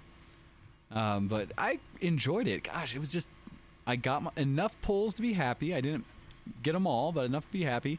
And I think almost every time I did pull a champ, we all killed them quickly, and it allowed us to get back on our end. And like I said, it was back and forth to a point where I think we were down inner towers on both sides, and they were doing pretty well. And there was a point where I think they almost got us, and we were able to just push them back. And then in that time, I think due to one or two of my pulls to separate one of their champs out and kill them quick, to finally get enough lead on them, because they were doing a good job of fending us off, where it was kind of that back and forth, that it wasn't until we finally got like them on their end and I picked one, killed him, picked another, killed him, that we had that 5-3 kind of advantage to continue the press and eventually pull them all before they could respawn again, and we were able to kill them. So it was a hard match, but it was a lot of fun. I think our whole team pretty much enjoyed that one. So did play some of that. Also got back and, oh hey, Babs, how's it going? Yes, Twitch chat. I know, different than the IRC. Sorry that I should probably have something posted more exclusive on how to get there. But if you're watching on Twitch, you should be able to find the chat pretty easy. If you do have any questions about that, let us know. Send us an email or something if you have actually tried listening to us but haven't been able to talk to us because we weren't, you didn't get to the Twitch chat itself. So, but hopefully that's good. So beyond that, what else did we do? Played some... Zakura, Azura Spear. Are we talking about the Zelda quest? That sounds familiar. Zakura, Azura Spear. No, you're talking about 3D print design. Okay, that is actually my nephew, I would believe, then, coming in asking about other prints I'm supposed to be doing. And, okay, yes, I can put that on our front page. I will do that for the show. Good response, Babs. I appreciate it. So yes, I was working on the design for the spear. I actually had an idea going forward with it, but then ran into a roadblock because I try to be as accurate as I can, that the tools I was using couldn't give me the back end bevel that I wanted on the inside of the spear that I'm designing. This is for a nephew of mine and his cosplay spear, character from Fire Emblem Fates, I believe. I forget which series, but the character being Azura. And on that, I instead am trying to learn, haven't had the time really to get depth into it, Fusion 360, because that's what a lot of people have transitioned over to, that it really gives you more precise modeling. And to be able to model in that one, I'm having to learn it first, but then I have the design in my head of how I want to get it done, but I've got to do some work to actually get that made correctly. So, Zerkuna? Yeah, Zerkuna. I will continue to work on that. I'll give you some progress and updates for that. So, and thank you, Copy, for confirming where Fire Emblems, which character that's for. But yes, I'm trying to model a spear for my nephew for that. So yes, that is on my lines. I just have to learn better modeling software to get that done. All right, beyond League of Legends, what have I been playing? A little more Rainbow Six Siege again. Ever since Game Fest, that's come back on my radar, and I've been playing it more and more, it seems. I've had mixed success failure at different times. I keep commenting that I believe I am not good at Rainbow Six Siege. Something about you need to be able to see like a change in a single pixel and realize that that's likely an enemy and therefore shoot them and not a friend. And I just don't seem to do well on it. I say that previously to my last playing, I actually was doing quite well. Somehow I was just on par. I remember turning a couple corners and doming someone like first shot, where I came around and saw a pixel, pulled the trigger, headshot. Took a person out, and guys coming through doors, took 2 out in a row. I mean, it's really just a, 5v5 game. And so every 1 kill per match is pretty significant. And I had matches earlier in the week that I did really well. I was proud of myself. But this last time, okay, I wasn't a complete scrub, but I was not good. I just kept missing people. And, you know, the best things I was accomplishing was taking out other items in the thing, or, you know, some of the, like, tools that the enemy uses to kill you, and taking them out so that my other guys could get in. I did some distraction and things like that, but I really wasn't doing enough participation in killing on my end, so that felt bad. I did play one match as, I forget the name of the character, but he basically carries a large extendable shield that covers your entire body, and you just stand there and you kind of are the meat shield for anyone else. And in the match that I played the shield, I must have annoyed the crap out of everyone else. Let's see. So Ken is trying to call me, but says it keeps failing. Let me See if I've been receiving calls that I haven't noted. I don't see any other on Skype. He said Skype. Let me try to give him a call back and see if it'll connect. That helps. Oh, looks like it did connect for this when I called you. Yeah, it's connected, but Jesus, it's still robot-y. Who would have thought after like 15 minutes disconnect that it would still be doing that? That's so weird. I was just going to say, maybe it's the actual download speed at the Wi-Fi there versus the upload, because we can hear you fine, but you're hearing us is not good. I don't know what's going on with that. Speed test. Yeah, it's annoying. I don't know. I imagine they've got like a residential internet speed for the whole hotel, right? I bet that's what they're doing. I've seen some very bad setups at hotels. It's really annoying. I'm doing a speed test. I'm getting 11. Nope, it's gone down to. Oh, Jesus, going down. I've never seen it go down before when you're doing a speed test.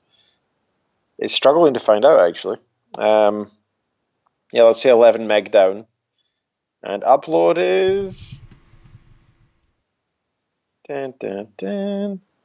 0. How's that possible? Accurate. Upload test error. It's saying it's probably been blocked by a firewall or something. That's not surprising either, is it? Oh, weird. Why would they do that in a hotel? Oh, that's easy enough. That's not a problem. Still, They will be throttling me. That's so bad. I don't understand. So, yeah, it's free Wi-Fi for everybody here. However, corporate accounts get priority. So, like if you pay for it, right? Yeah. So, I'm guessing that there's either people already here who are using it and therefore getting more bandwidth than me, or it means that they reserve it for those people regardless to try and entice you to upgrade. Ha. Yeah, that's a major pain. But yeah, so that would make sense though. It sounds like it can't download all of your audio data to me in real time. So it's only giving me bits of it. Well, that is a pain in the butt. Yeah, that's unfortunate to hear. Frustration. I know that whenever I do the show, and I've gone to hotels for conventions and such, I usually pay just for that one day. Like $5 is all it would really cost, it seems like, just to try to get that better internet, and it's usually worked out.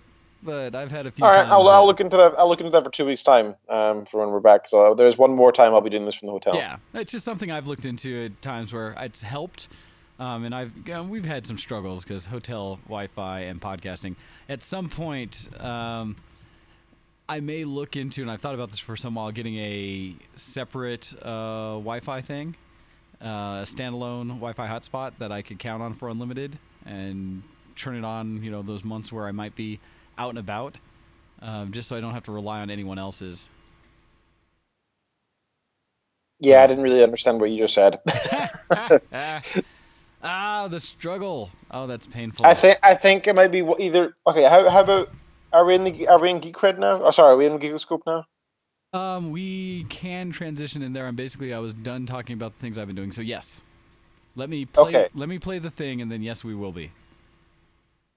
Goodbye. Nope, that's Say not what I goodbye. wanted. Why did it do that? Oh, I know why I did that. I want to do this. Technology, news, and more today on the Geekoscope. There we go. All right. So yes, Ken, Geekoscope. What did you want to talk about? So yeah, I've got a bunch of articles. How about I rattle through them, and then I jump off and let you finish the last 50 minutes or so, and that way we don't need to necessarily try and communicate, which might be difficult for us and for listeners to try and understand what's going on. That might be the best way to do things. So the first thing I have here is Ninja becomes the first Twitch streamer to reach 10 million followers. Dang. So Tyler Ninja Blevins is officially the first streamer on Twitch to reach 10 million followers. He made the announcement on his Twitter account on Thursday. Ninja isn't a stranger to breaking records on Twitch. He and Drake pulled in 628,000 viewers on a Fortnite stream in March, which is a record for an individual account as well. He then broke his own record a month later with a normal Fortnite stream. So that's nuts. I just think that's a crazy thing by itself. That's just so many people. And I think YouTube has more than 10 million, but for Twitch, that's its own thing, so that's cool. This one says, why did I open this? Oh, right. So this was titled, "The World's Most Popular Board Game is Coming Out as a Video Game," and I didn't know what that was, so I clicked on it. And it says here Gloomhaven, which I don't even know of, to be honest. I don't really know anything about Gloomhaven, which is one of the best board games around right now, and the top-rated board game of all time on BoardGameGeek.com, or whatever it's called, is getting a video game adaptation. Announced at Gen Con 2018, developer Asmodee Digital said that it won't be trying to make a digital translation of the board game, but an actual adaptation. They are working directly with the Gloomhaven creator Isaac Childress, this is an interesting name, as part of that. So I don't know anything about the board game, so I don't know how to comment on this. I just thought that some people out there might recognize it and be interested. It looks like it's going to be a turn-based hexagon tile type game where you move a card around a dungeon type area and take on things. From the looks of it, you take on lots of skeletons. That's the gist of what I can see here. Yeah, it says here, the Gloomhaven video game will be a dungeon crawling roguelike that aims to capture the experience and appeal of the board game. It will initially be single player only, essentially replicating the Gloomhaven's random dungeon mode, but you'll be able to unlock other things permanently as you play more. The plan is to eventually build out the whole campaign over the course of its development, as it will initially launch in Steam Early Access, which is always I think that's quite a good thing. I like Early Access for that reason. That's cool. So that's from IGN. Thank you, IGN, for the articles. Do you have anything to add to that, sir? Not that I'll understand you, but do you? Not really, because it's similar to what you're saying. I don't really know anything about that game, so I wouldn't know what to say about it. But it's interesting to see anything goes from a board game to be adapted towards a video game. And the question I'm kind of saying, is it going to be true to it and just be like a game, like a digital version of the game and still play like the board game, or if it's going to be just its own type of game that takes from the IP, that takes from the idea of the game? Indeed. All right, so next up I have one that I'm pretty interested in, actually, but I won't be able to I won't be able to play this till a month's time. League of Legends reveals new experimental game mode, Nexus Blitz. Battle Royale. No, I'm kidding. So League of Legends developer Riot Games has announced a new game mode dubbed Nexus Blitz. It's the first of a new community-driven method of testing possible additional game modes called experimental modes. In a board post written by gameplay producer Michael Space North Chu, Riot detailed how these experimental modes differ from other timed content, like the ultra rapid fire mode that comes and goes. He says, "With experimental modes, we're looking for something that could last a while, maybe even as a permanent addition to League." Chu explained that experimental modes are also about testing the waters and getting early community response before delving into additional months of development to get the final version. In short, they're looking for players to test potential long-term game additions before pouring resources into a mode that people may not enjoy. Looking at you, Dominion, which was inevitably removed from the game in 2016. I remember Dominion being popular for a while. I thought it was a cool mode. As the first of these new experimental modes, Chu says Nexus Blitz will bring fresh, exciting moments alongside the significantly shorter 15-minute time commitment. The mode features a more condensed map with a single split lane and a jungle meant for 2 players, very different from the standard Summoner's Rift map. Additionally, there will be map-wide events that are meant to encourage teamwork while adding in an element of unpredictability. If your team wins an event, you'll earn rewards that buff your team and give you the best chance at winning. Nexus Blitz is available to play on the public beta environment right now, and Chu says that an alpha on the main servers will begin in a few weeks when patch 8.16 is released. The test will run for 4-week span and no invite will be needed. So go check that out. It's nice that they're doing more stuff, because that's the one thing with League, right? They've had 5 mode, they've had 3 mode, they've had ranked, draft, and blind, which are just different ways to access the main mode, and they have ARAM, and that's it. It still feels very lacking. I feel like League could have a lot more stuff going on, so I'm excited for this personally. I think it's a great idea that they're trying out new stuff, because you need to revitalize the game somehow, right? It is an aging game. Let me find out the release date, actually. So League of Legends was released in 2009, so it's almost 10 years old, right? That's not a young game anymore. I still remember it was new, but it's not a young game.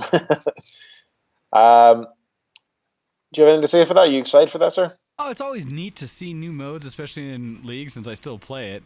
And I mean, normally, and it's even in my note if you ever see me online, there is it says I basically play, I only play ARAMs is what I say. And so it's neat to get other modes. I mean, right now I think they had, what is it? The one that everyone gets the same character in Summoner's Rift that you vote. That mode, I've been tempted to jump into it because that's one I can almost play Summoners on, even though I'm still terrible at it. I played that one like 2 years ago when it first came out, I think, and it was just nuts because everybody on my team was Nami. So it's just tidal waves and bubbles everywhere. Yeah. It's even less serious than ARAM, to be honest. Let's see. Uh-oh. And so, yeah, there's one that it's kind of just that whole... It depends on how the mode plays, but I'm always interested to see them adjust it because I think they have so many cool champs in the game. I like the way the game plays that I'm happy to still have stuff to make me want to play it more. So, yeah, I'm down for a new mode, and I'll be curious to check it out when it comes up. Yeah. All right, I've got 3 more articles if you want me to continue, sir. But you're welcome to jump in if you'd rather. Go ahead, sir. Okay. Valve has removed a scam game from Steam and has banned the developer permanently. So the game, known as Abstractism, it was a simple platformer made by developer Ocalo Union, has been removed from Steam following allegations the game was running a crypto-jacking program in the background of players' computers. Ocalo Union, with the publisher Dead Team, have disappeared from Steam as well, so they're gone, they've been kicked. As reported by Steamed, a branch of Kotaku, Abstractism has been accused of secretly using players' resources to mine for cryptocurrency. Players first became suspicious that the game was taxing their CPUs and GPUs, despite being graphically simplistic. Reviews of the game on Steam claimed it installed a virus disguising it as a Steam.exe process. To make matters worse, the developer allegedly made items that looked like they were from Team Fortress 2, so they could be traded on the Steam marketplace to scam users. Valve has since added warning boxes that pop up when trading items that may be forged to prevent future scams like this, and is reportedly going to return the originally traded items. Oh my god, I'm looking at a screenshot from the game. It is literally a black screen with white lines on it and a white box with some text. It is not graphically demanding, so no surprise if your GTX 1080 is overheating and you're like, what's going on here? You can see why people would be a bit confused as to why this game is doing this. The developer claimed that the game was hogging computer resources because it was being played on the high graphics setting, insisting that it does not mine any cryptocurrency. However, apparently they're wrong. After all this, Valve responded, stating they removed Abstractism and banned its developer from Steam for shipping unauthorized code, trolling, and scamming customers with deceptive in-game items. So I think that's a first in history that a game has actually, not a game in general, because obviously there's a lot of viruses out there since the start of the web where you download, freegames.exe that's just full of viruses. I think this is the first time it's been on such a big platform such as Steam. So I can see why that's significant in the history of gaming and newsworthy. What do you think, sir? No, I had heard about this one when it kind of first got announced, and in a way, I'm not surprised. Like, yeah, I can imagine somebody would do this, and so, yeah, I kind of wish, I don't know. I feel like because I'd heard some rumor that they might have like set it up in such a way that they were telling people up front that was part of how they were going to monetize it, but at the same time, I think they weren't being genuine. The idea that if you were playing a game and having fun with it, would it matter if it was taxing more resources to do other things, as long as it's not giving away your personal information and as long as it's not hurting your system? Yes, it would matter. So there's it absolutely would matter. I mean, it damages the environment to have a graphics card using that much power when it doesn't need to. That especially if you have tens of thousands, hundreds of thousands of users all the graphics card running at 99% maximum potential and using all the energy it possibly can, yeah, that's a big problem. Absolutely, that is I can see why they'd ban it. To be honest, I used to be all for cryptocurrency and thought it was cool and everything, but I'm now of the opinion that the damage it's doing to the world is absolutely not worth it. So I think stuff like this is very unethical. Yeah, and in the most part, I tend to agree because that's something you should be upfront and honest about whatever your software is going to be doing to someone's computer. And I've been a big fan lately that cryptocurrency is basically dropping off. That's actually made me very happy, both because of getting prices on things back in track with where they should have been, as they've been highly overpriced for some time now. And so I've at least appreciated that. And so it's not like I support crypto or basically blockchain really at all. So I think the technology and the research behind it's interesting. I think there's potential there. I just don't like the fact that it's all based on mining. I feel like there needs to be another method, another mechanism.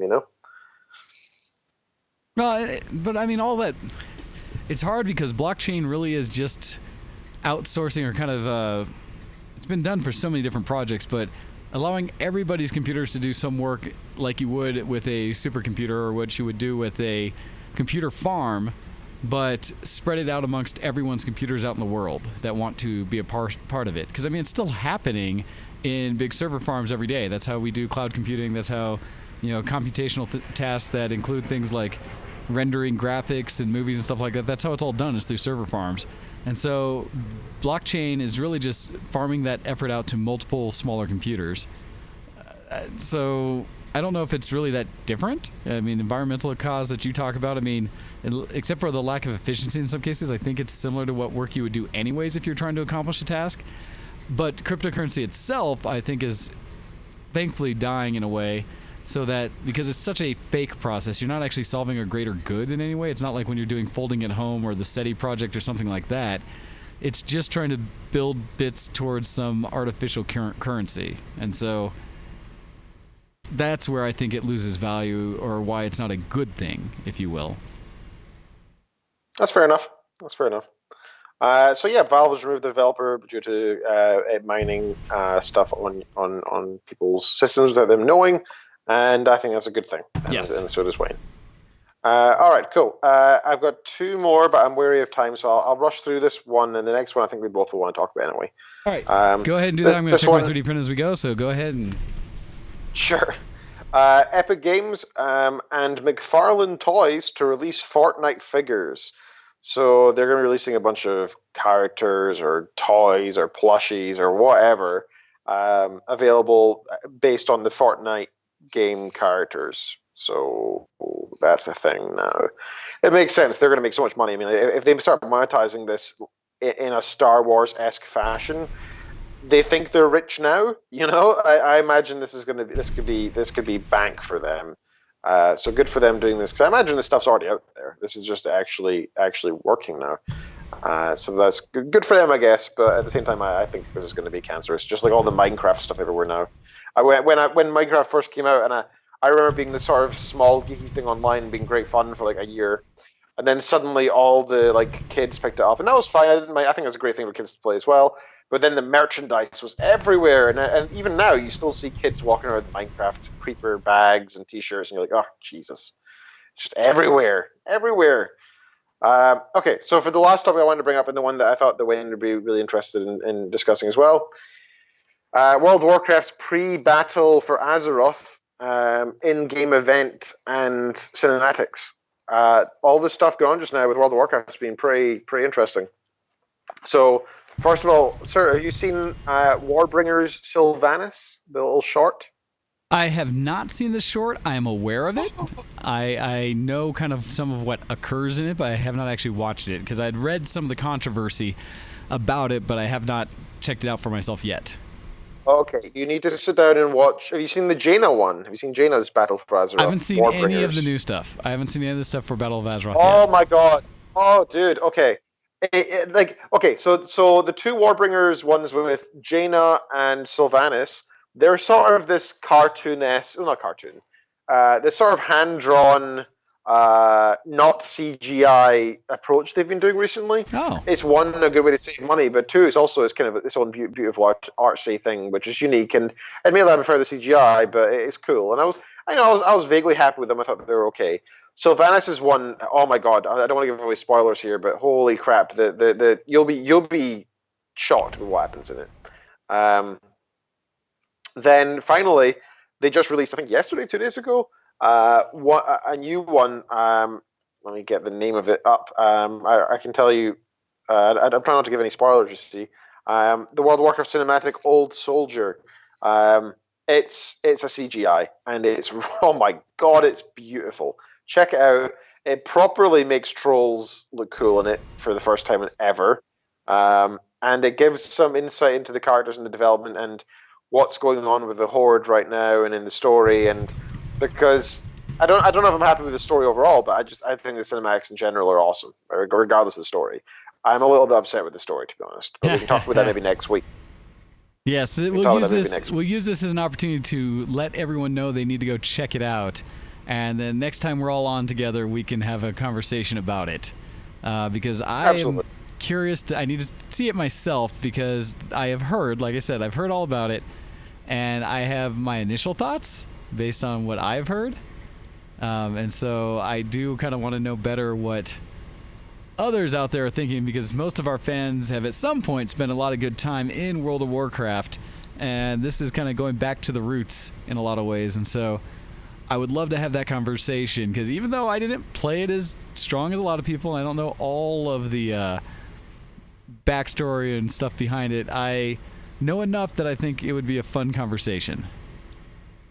Absolutely. Yeah, I think it would be. I miss talking about WoW lore. That was one of my most enjoyable things about podcasts in general, our podcast in general, is because the WoW lore is so deep and people have such differing opinions on it, and it's based on which characters you like and which factions you like and your expectations for the future and the writing staff behind it. All that stuff is just so deep and interesting. In fact, in the past week, I've been messaging an old friend that I used to play World of Warcraft back in high school with, talking about the new cinematics. We haven't talked about 2 years, but the new cinematics brought us together again because we're like, holy crap, because he loves Sylvanas, and he's just distraught with what's going on now. So that's quite amusing. Also, the minor shout, since I won't be on next week, next Monday, I'm actually meeting somebody you guys have probably you guys have all met him a bunch of times. He's been in chat a few times. I'd say like 10 times in total over 10 years. So maybe once a year he drops in. But World Warrior, aka Brian, a very very old World of Warcraft based friend of mine that I met in my first year of WoW Classic, so 2005 2006. So I've known this guy for a very, very long time. Never met him in real life, even though he's based in England. But he is. I'm actually going to drop by and visit him in 8 days' time when I'm driving back down for work, which is going to be cool. I'm actually going to meet the guy. We're going to go to a pub and have some dinner, and actually meet. And it's going to be one of those weird experiences where you meet somebody online in real life. It's all strange. Nice. Yeah, that's something that. It's something that, gosh, we're in such a weird community, I guess. Not community, but a thing that back in the day was more odd, but today I guess is normal, of lots of interactions with people that you may never actually see or meet in person. And it's just normal. That's just how we interact today. And so those opportunities where you do get to actually see people is actually pretty cool. Heck, when I was out in Boston, got to see Hendo and walk around for the day. That was a lot of fun. Being able to see and hear about Boston from his perspective was super cool, and finally getting eyes on with someone that I'd only seen over webcam and talked to for years now. So that was great. So that'll be fun. No, I look forward to hearing about how that goes. Yeah, me too. And another useless piece of information that nobody will really care about. But I've been trying to sell my guitar amp for like 2 years now. It's been on eBay for about 2 years. Oh wow! I finally got somebody willing to meet the offer price, because people have been undercutting it like crazy, trying their hardest. Of course. But somebody actually met my price, and was willing to drive up to my house to get it. But the problem is he's based in England, and I'm not there right now because I'm in England. So I So I convinced him that if he waits a week, I'll deliver it to him for a small charge, and he agreed. So on the day I'd be traveling back anyway, I need to make a short detour and drop off an amp, and I get paid for doing the trip anyway. So it's like a win-win. So I'm actually it makes this traveling up and down feel slightly more worthwhile because it's not just just traveling to meet the family. I actually get to make use of the travel itself as well. So that's cool. Anyway, sorry, I took away from the Geekoscope entirely. Sorry for the tangent. No, that's fine. Last 5 minutes, sir. Please feel free to jump on your articles and whichever ones are most interesting to you. All right, sir. So let's see. What did I have for this week? I had a couple ones I'd picked up. Primarily, let's see. One that is exciting to me, and hopefully those who are more my age. I'm talking history here again. But that is that Anime News Network has reported, as well as a bunch of other venues and such, that Transformers the movie is going to screen in 500 U.S. theaters in September. And so it comes out saying that Shout Factory announced on Wednesday that Hasbro Studios and Fathom Events will screen Transformers the movie. This is the original 80s one for those who are curious, the actual animated one. In approximately 500 theaters in the United States on September 27th. The screenings will also include a sneak peek for the making of Bumblebee, the sixth film in the live-action Transformers film series. No one cares about that. As well as an interview with Stan Bush, the film's theme song singer. That'll be cool. Fathom Events' official website will update with a list of theaters at a later date. And so for me, this is super exciting because I don't think I ever got to see Transformers the movie in the theater. I had seen it many times, but I think it's always been kind of like home video or such like that. And so I am really looking forward to be able to see this on the big screen. I think that would be amazing. So I don't know if, Ken, that was one that you ever watched or followed, but I know in my childhood, Transformers the movie I'm afraid I can't hear you very well. I can hear you trying to address me, but I can't hear you what the topic is, I'm afraid. Nope, that's fair. I know that you're excited about it, and it's something you've seen before, I think is what you said, but I don't hear you. So I'm afraid. No, that's all right. That is all right. Transformers the movie is one of those things that I know my family and I, like my siblings and I think all really loved. So I'm looking forward to it, and hopefully everyone else out there, if you're a Transformers fan, just giving you a heads up to check it out if you're around the United States. And I don't know if there'll be any other showings around the world, but keep an eye out because maybe they will be nice enough to do that for everyone. So that's something I'm excited for.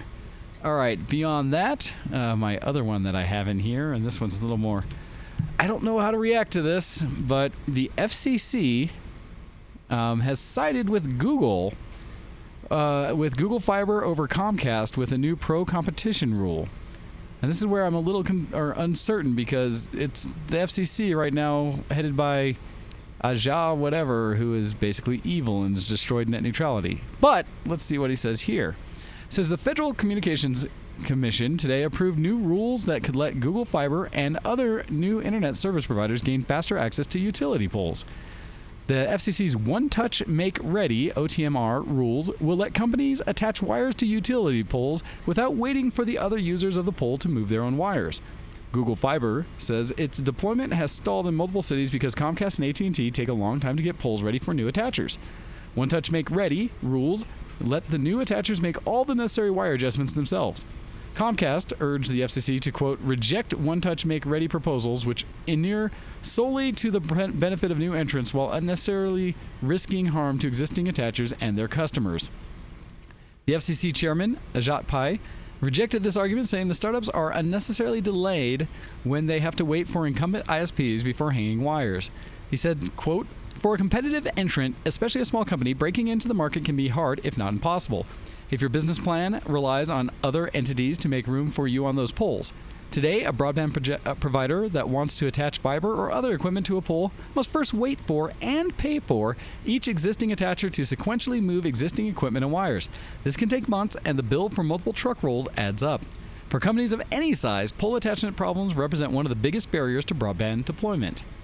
So this is what I want to bring up because on the surface it sounds great, and I'm hoping this is true because it allows people the flexibility to, or other companies, smaller companies and ISPs, to actually put their fiber, their cables, their network up around without having to wait for what could be stall tactics from ISPs that are already in the area, and I am one who is a big fan and advocate for potential competition, especially for connecting to the internet.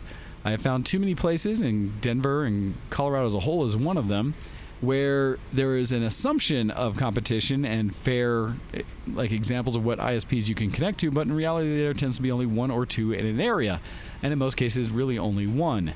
And so I think that's fairly anti-competitive in that sense. And so this is one of those rulings from the FCC, which I don't know if I would have ever believed would happen, where it seems like this is actually really good for the potential for new companies to come in and bring new connectivity for you wherever you might live.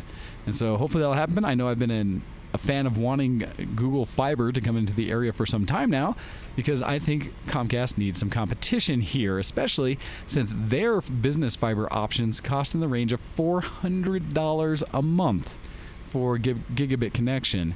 Where normal Google Fiber residential is somewhere around like 80, and I think I looked up their business and it's like half, if not less, than what Comcast is currently offering because they have no competition. So hopefully that'll happen. Anyhow, I want to bring that up, and if anybody knows more about this or sees some issues where this might actually not be good for us as consumers, please email us in at showx@vtwproductions.com and let us know. Also, please email in any news that you've seen throughout the week that you would like us to talk about or any reactions to anything we have talked about on the show. We'd love to get your feedback. All right, with that, I think it is time for us to go. So I will do the honors this time again and say that thank you all for listening this week. Please check us out every week and let your friends know when it comes on live, as well as you can check it out, the archives on YouTube, and just check us out there. I will put up the notes on the YouTube one as well for anything we've talked about in the show, but we very much appreciate you coming on. Also, follow us throughout the weeks. You can check us out on Facebook, both on the VTW Productions as well as the ShowX pages. And check out our new Reddit channel, the subreddit, where you can check us out at /ShowX. It's r/ is it VTW ShowX or just ShowX? It's ShowX, just ShowX. And you can also talk to us there. I'll check right now because I've got me confused. Yeah, no, I just checked it. Yeah, it's /ShowX. The IRC. Yep. So come check us out there and talk to us, and we'd love to hear from you. All right, with that, it's time for us to go. Thank you, Ken, for joining us, and we will try our best to make sure the next time we talk that things are a little more solid. Yes. All right, Ken, I will let you go then, and we will see you guys next time. Bye, everybody. Goodbye. See you next zombie.